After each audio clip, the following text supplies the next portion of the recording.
ce qui est agréable au Seigneur. Donc, nous devons toutefois examiner, voir ce qui est agréable au Seigneur et non aux hommes. Nous ne plaisons pas seulement aux hommes, mais nous voulons toujours plaire à Dieu. Verset 11. Et ne prenez point part aux œuvres infructueuses des ténèbres, mais plutôt condamnez-les. Nous ne pouvons pas prendre part à tout ce qui se fait sous ce soleil, sous ce monde, dans ce monde, parce que tout ce qui se fait dans ce monde, c'est ténébreux, c'est vraiment diabolique, c'est vraiment machiavélique. Donc nous devons les condamner. Nous ne pouvons pas nous adonner à ça. Car il est honteux de dire ce qu'ils font en secret. Mais tout ce qui est condamné est manifesté par la lumière. Car tout ce qui est manifesté est lumière. Donc tout ce qui est condamné est manifesté par la lumière. Et tout ce qui est manifesté est lumière. Donc dans tout cela, nous n'oublions pas qu'il y a la lumière de Dieu qui éclaire tout. En Galates chapitre 5, au verset 1, on nous dit ceci. C'est pour la liberté que Christ nous a affranchis. Donc, Christ nous a affranchis pour être libres, pour être vraiment... vivre en toute libéralité dans ce monde et non à être dans la condamnation, à être, je ne sais pas comment, mais plutôt à être réellement libre. Demeurez ferme et ne vous laissez pas mettre de nouveau sous les jougs de la servitude, donc sous les jougs du malheur ou de la condamnation. Nous ne pouvons pas nous condamner. Nous sommes libres réellement. Au verset 13, on nous dit ceci. Frères, vous avez été appelés à la liberté. Donc, Dieu, sachant qu'il nous a envoyés dans ce monde, que nous vivons dans ce monde, il nous a donné la liberté. Seulement, ne faites pas de cette liberté un prétexte de vivre selon la chair, mais rendez-vous par la charité serviteurs les uns les autres. Nous devons nous soutenir, nous entretenir, nous servir les uns les autres, parce que nous sommes libres. Nous ne pouvons pas faire de cette liberté quelque chose soi-disant que nous vivons la liberté, mais réellement, nous ne vivons pas la liberté. Non, ça, c'est vraiment mauvais. Au verset 14, on nous dit, « Car toute la loi est accomplie dans une seule parole, dans celle-ci, tu aimeras ton prochain comme toi-même. » Donc, toute la parole est accomplie par cette loi ici, que tu aimeras ton prochain comme toi-même. Donc, dans ce monde, nous devons nous aimer les uns les autres. Si moi, j'aime mon frère ou ma soeur, je ne peux pas le faire ou la faire du mal. Je dois néanmoins, toutefois, être flexible envers lui. Au verset 16, on nous dit ceci. « J'ai dit donc, marchez selon l'esprit, et vous n'accomplirez pas les désirs de la chair. » Si nous marchons spirituellement, nous n'accomplirons pas les désirs de la chair. Marchons, marchons, marchons, marchons comme Dieu le veut. Que nous marchons avec l'esprit de Dieu qui est en nous. Et nous n'allons pas vraiment accomplir les désirs de ce monde ou de la chair, car la chair a des désirs contraires à ceux de l'esprit et l'esprit en a des contraires à ceux de la chair. Ils sont opposés entre eux afin que vous ne fassiez point ce que vous voudriez. Donc, les deux quoi? Les deux choses-là ont vraiment les désirs différents. Ils n'ont pas les mêmes désirs. L'esprit a ses désirs, aussi la chair a ses désirs. Donc, c'est à nous de discerner, de savoir qu'est-ce que nous voulons du moins faire. Mais nous, étant enfants de Dieu, nous choisissons ce qui est spirituel, ce qui est divin. Verset 18. Si vous êtes conduits par l'esprit, vous n'êtes point sous la loi. Si nous marchons spirituellement, si nous marchons selon Dieu, de la façon qu'il nous a envoyés dans ce monde, là, nous ne sommes pas condamnés, nous ne sommes pas vraiment culpables. Et verset 19, on nous dit ceci: or, les œuvres de la chair, ce sont l'impudicité, l'impureté, la dissolution, l'idolâtrie, la magie, les inimitiés, les querelles, les jalousies, les animosités, les disputes, les divisions, les sectes, l'envie, l'ivrognerie, les excès des tables et les choses semblables. Je vous l'ai dit, je vous dis d'avance, comme je l'ai déjà dit, que ceux qui commettent de telles choses n'hériteront point le royaume de Dieu. Ici, on nous souligne les œuvres de la chair. Nous n'oublions pas les œuvres de la chair, c'est de l'impudicité. L'impudicité qui est en lingala, les bundumba, l'impureté. Vous n'êtes plus pur.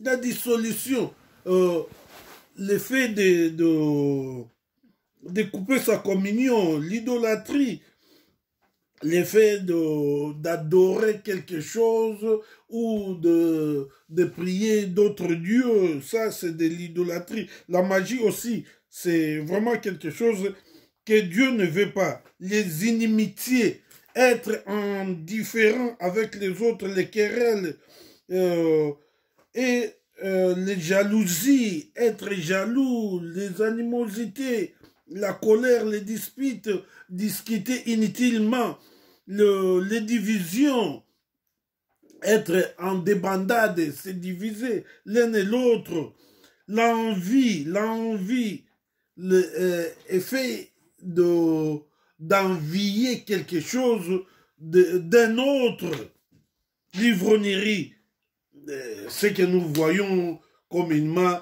Les gens boivent de l'alcool jusqu'au point où de faire des choses bizarres. Ça, c'est pas bien. Les excès de table aussi. Manger jusqu'à ce que vous êtes au-delà de la place dont vous rassasiez.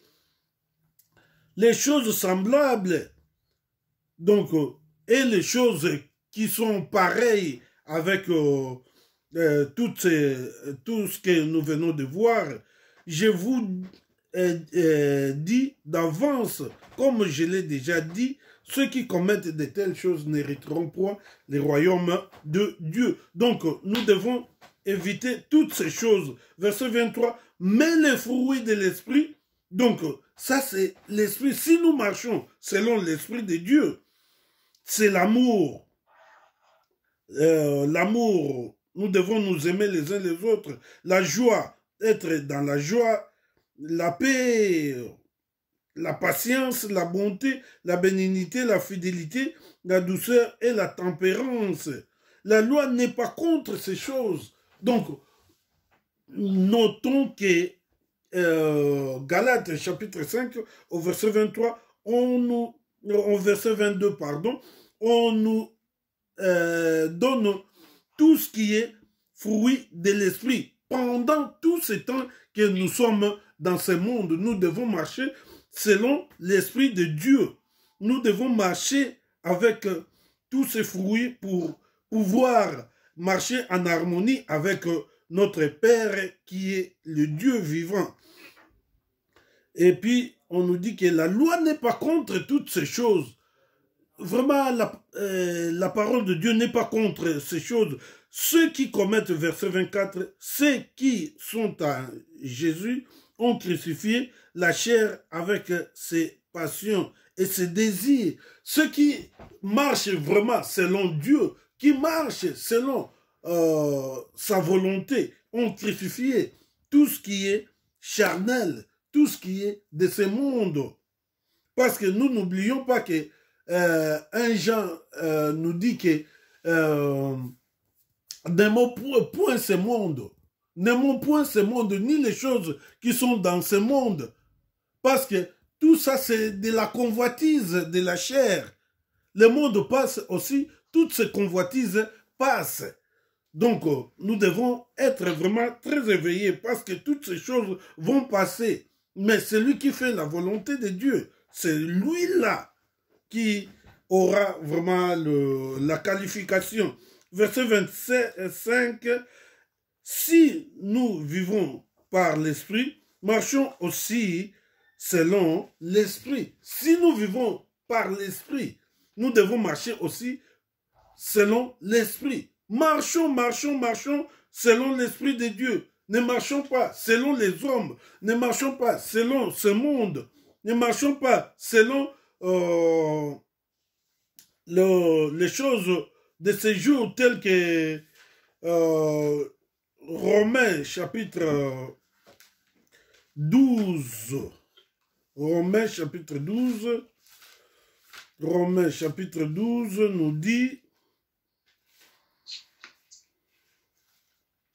Romains chapitre 12, au verset 2, on nous dit, ne vous conformez pas au siècle présent, mais soyez transformés par le renouvellement de l'intelligence, afin que vous discerniez quelle est la volonté de Dieu, ce qui est bon et agréable et parfait. Donc, nous ne pouvons pas nous conformer à ce siècle-ci, à ce siècle, disons, à ce monde d'aujourd'hui. Parce que ce monde d'aujourd'hui est vraiment en débandade. Ce monde d'aujourd'hui ne marche plus selon la volonté de Dieu. Donc ça, c'est vraiment une évidence que nous devons retenir. Galates chapitre 6, au verset 4, on nous dit que chacun examine ses propres œuvres et alors il aura sujet de se glorifier pour lui seul et non par rapport à autrui, car chacun portera son propre fardeau. Donc, on nous dit que chacun examine ses propres œuvres, ce qu'il fait. Il doit les examiner. Comment il se comporte, comment il marche. C'est alors qu'il aura sujet de se glorifier dans le Seigneur. Dans le Seigneur. C'est pas qu'il doit marcher n'importe comment, il doit faire n'importe quoi. Selon lui, tout ce qu'il fait, c'est bon. Vraiment, il peut tout faire vraiment selon la vanité de son corps. En Éphésiens, chapitre 5, au verset 1, on nous dit, devenez donc les imitateurs de Dieu comme des enfants bien-aimés. On nous dit de devenir, parce que nous savons bien que la première fois que nous sommes nés, nous sommes nés en la chair, mais la seconde fois, c'est en esprit. C'est pourquoi nous devons devenir enfants de Dieu, comme des enfants bien-aimés. Verset 2, et marcher dans la charité à l'exemple de Christ qui nous a aimés et qui s'est livré lui-même à Dieu pour nous comme une offrande et un sacrifice de bonne odeur. Donc, nous devons marcher à l'exemple du Christ. Parce que Christ n'a pas marché ça et là.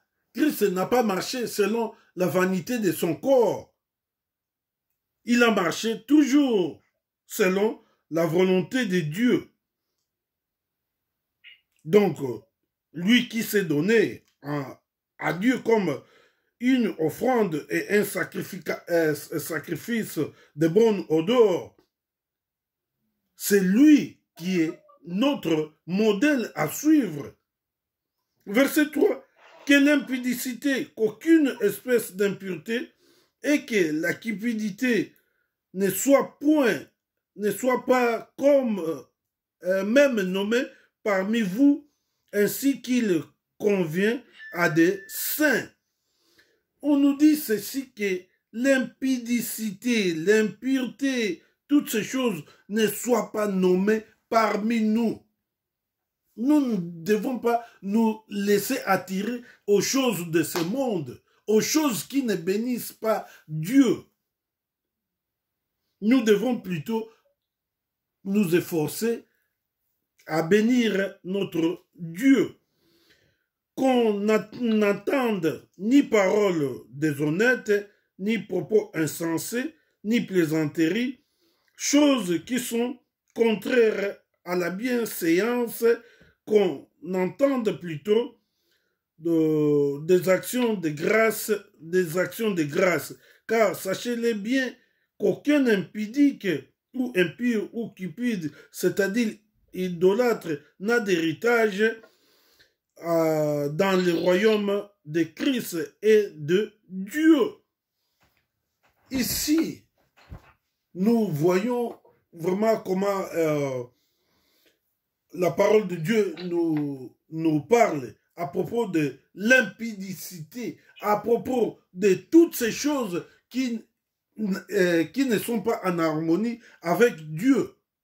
Donc, toutes ces choses, ce sont là des choses que nous devons éviter pour plaire à Dieu, pour que nous plaisons à notre Père. Parce que nous, aujourd'hui, nous sommes différents aux gens de ce monde. Nous sommes réellement différents. Si nous voulons vraiment plaire à Dieu, alors c'est à nous de pouvoir faire tout ce que Dieu nous demande de faire.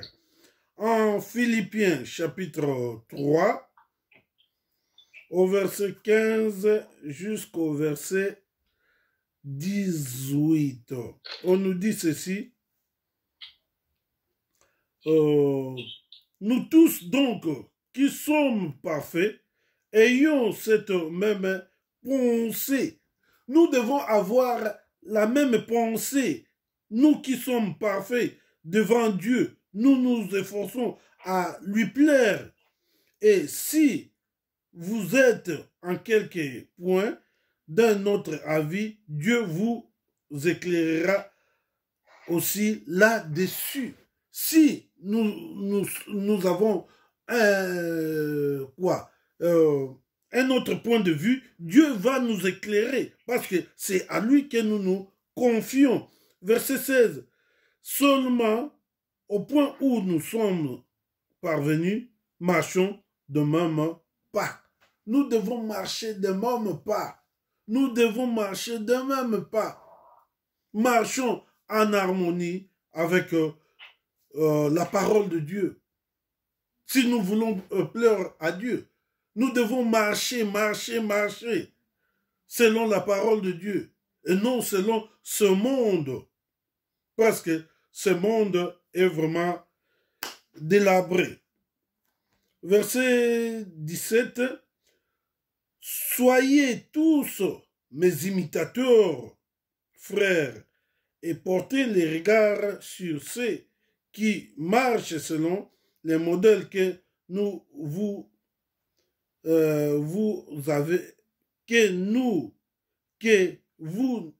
avez en nous. Donc, nous devons marcher selon le modèle que nous avons vu à ceux qui nous ont précédés. Au point où nous sommes, nous ne pouvons pas marcher selon la vanité de notre cœur, selon la vanité de nos vues. Parce que nous le savons bien que ce monde passe, aussi sa convoitise passe. Mais celui qui fait la volonté de Dieu, c'est celui-là qui a la vie éternelle. Verset 18, car il en est plusieurs qui marchent en ennemi de la croix de Christ. Je vous en ai souvent parlé et j'en parle maintenant encore en pleurant. Ici, la parole de Dieu nous dit qu'il y a beaucoup qui marchent en ennemi de la parole de Dieu. Ces gens-là ne veulent pas pleurer à Dieu. Ils marchent selon leur vanité, selon leur point de vue. Ils ne veulent pas accepter cette parole. Or, cette parole, c'est notre modalité à suivre durant tous nos séjours dans ce monde. Parce que ce monde, il est compliqué, et il est compliqué plutôt, il est bizarre.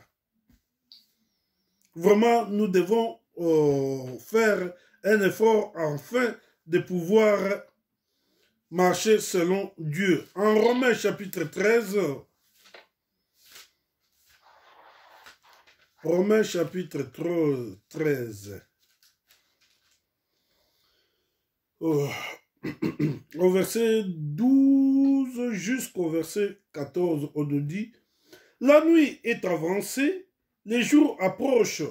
Dépouillons-nous donc des œuvres des ténèbres et revêtons les armes de la lumière. » On nous dit que la nuit est avancée.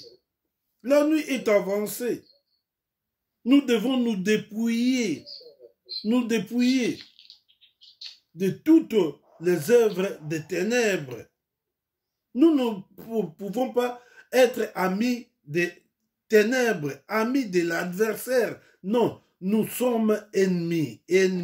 Parce que celui qui ne veut pas marcher selon notre Père, il n'est pas notre ami. Il est un ennemi. Il est un ennemi. Donc, nous devons nous méfier de tous ces gens-là durant tout ce temps que nous sommes dans ce monde. Verset 13. Marchons honnêtement comme en plein jour. Nous devons marcher comme en plein jour, parce que la journée, on voit tout clairement. Mais la nuit, il y a des fois, on a difficile à voir certaines choses. Loin des excès et des livrogneries, de la luxure et de l'impudicité, des querelles et des jalousies. Donc, nous devons éviter toutes ces choses, parce que toutes ces choses ne sont pas divines plutôt.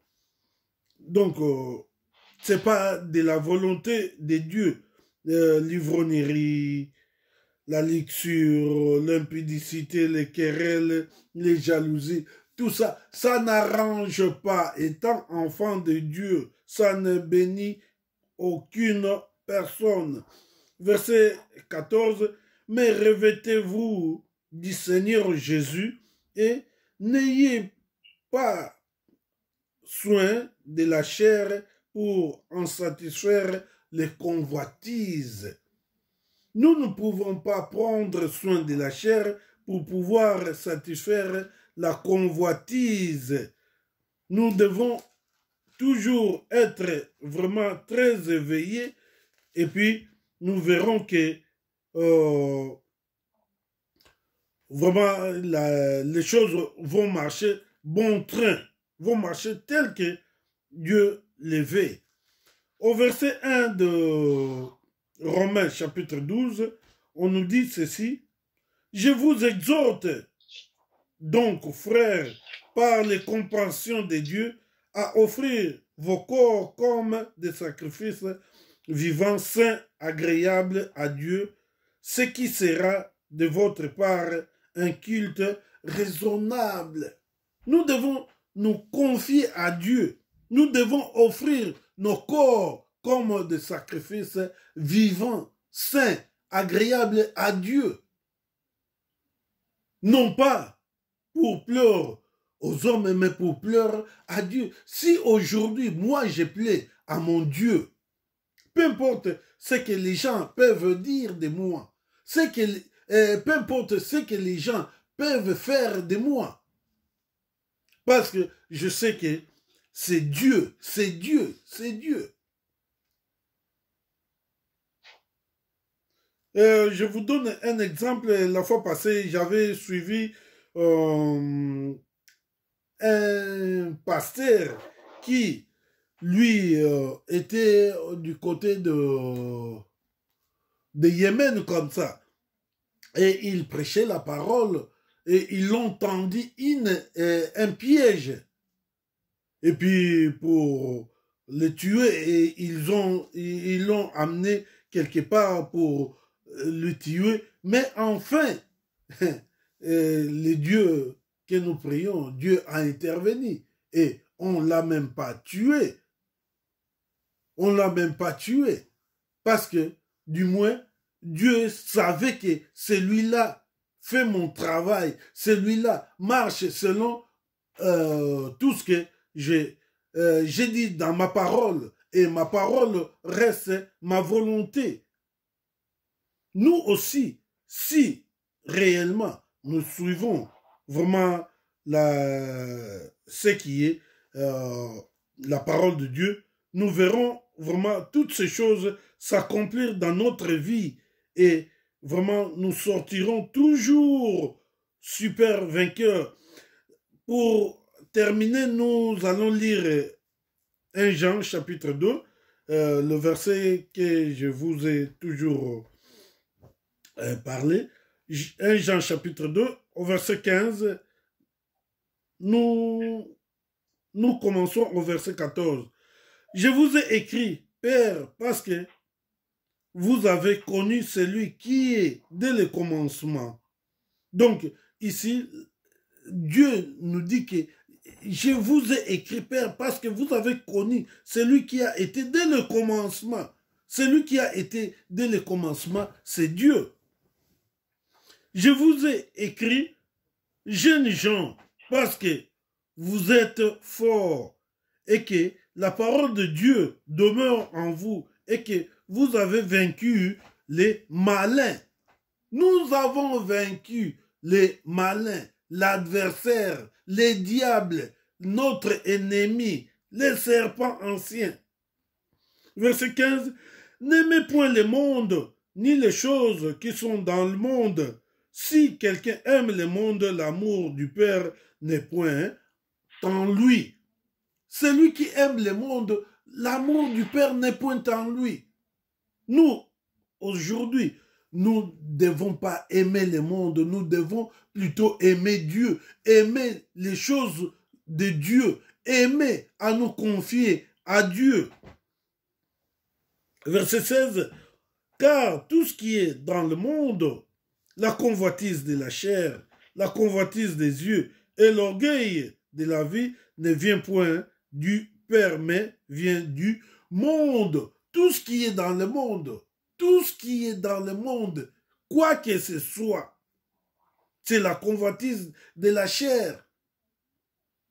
Vous pouvez peut-être envier, celui-là s'habille vraiment bien, moi aussi, je vais m'habiller comme ça. Mais tant que vous n'avez pas l'argent, vous n'allez pas réussir et vous finirez par aller voler peut-être.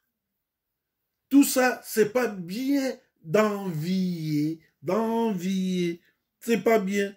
Nous devons faire un effort de ne point envier, de ne point vraiment suivre les autres. Au verset 17, on nous dit, et le monde passe et sa convoitise aussi. Mais celui qui fait la volonté de Dieu demeure éternellement. Celui qui fait la volonté de Dieu, celui qui fait la volonté de Dieu demeure éternellement. Si nous voulons demeurer éternellement, alors faisons la volonté de Dieu. Évitons tout ce qui nous fait déraper. Nous devons éviter ça afin de pouvoir pleurer à Dieu. Parce que Dieu, du moins, nous a envoyés dans ce monde. Vraiment, nous devons nous rappeler que Dieu nous a élus avant même le bouleversement de ce monde, avant la fondation du monde. Il nous a élus, non pas pour venir dans ce monde et vivre tout ce qui est dans ce monde. Non. Nous avons le discernement. Nous devons distinguer, discerner, voir qu'est-ce que je peux faire, qu'est-ce que je ne peux pas faire. Mais si nous nous donnons aux choses de ce monde, vraiment, là, nous marchons en ennemi de la parole de Dieu. Dieu a vraiment confiance en nous que nous marcherons toujours selon lui.